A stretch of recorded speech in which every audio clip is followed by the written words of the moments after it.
দখলকৃত পশ্চিম তীরে ১৯৬৭ সালের পর প্রথমবারের মতো ভূমি নিবন্ধন কার্যক্রম পুনরায় শুরু করেছে ইসরায়েল। গত রোববার ইসরায়েলি সংসদের অনুমোদনের পর এই সিদ্ধান্ত কার্যকর হয়।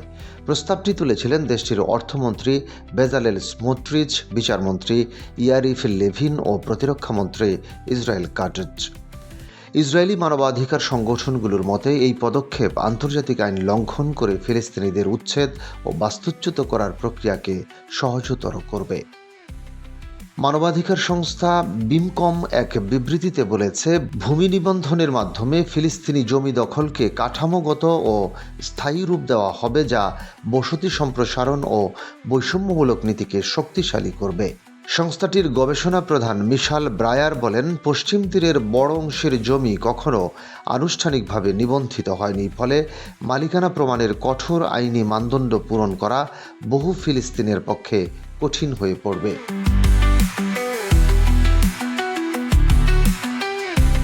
ঐতিহাসিক প্রেক্ষাপটে দেখা যায়, ১৯৪৯ থেকে ১৯৬৭ সাল পর্যন্ত জর্ডান প্রশাসনের সময় পশ্চিম তীরের মাত্র প্রায় ৩০% জমি নিবন্ধিত হয়েছিল।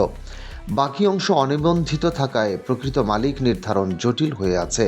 ১৯৬৮ সালে ইসরায়েল গাজা ও পশ্চিম তীরে অধিকাংশ ভূমি নিবন্ধন কার্যক্রম স্থগিত করে দেয়, যার ফলে প্রজন্মের পর প্রজন্ম জমির মালিকানা প্রমাণে বাধার মুখে পড়ে।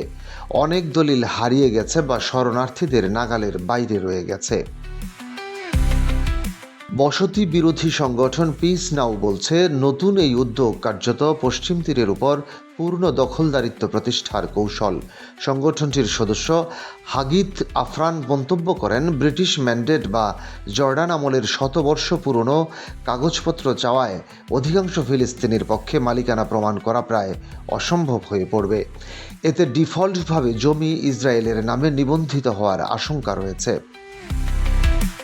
এর আগে পূর্ব জেরুজালেমে ২০১৮ সালে শুরু হওয়া অনুরূপ ভূমি নিবন্ধন প্রক্রিয়ায় অধিকাংশ জমি ইসরায়েল রাষ্ট্র বা ব্যক্তিগত ইসরায়েলি মালিকদের নামে নিবন্ধিত হয়েছে বলে গবেষণায় উঠে এসেছে।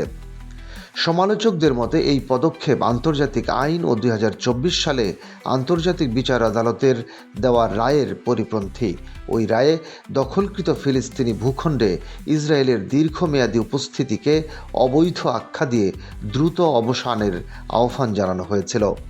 মানবাধিকার কর্মীদের আশঙ্কা, নতুন ভূমি নিবন্ধন কার্যক্রম পশ্চিম তীরে বসতি সম্প্রসারণকে আরও ত্বরান্বিত করবে এবং ফিলিস্তিনিদের ভৌগোলিক উপস্থিতি সীমিত করে দেবে।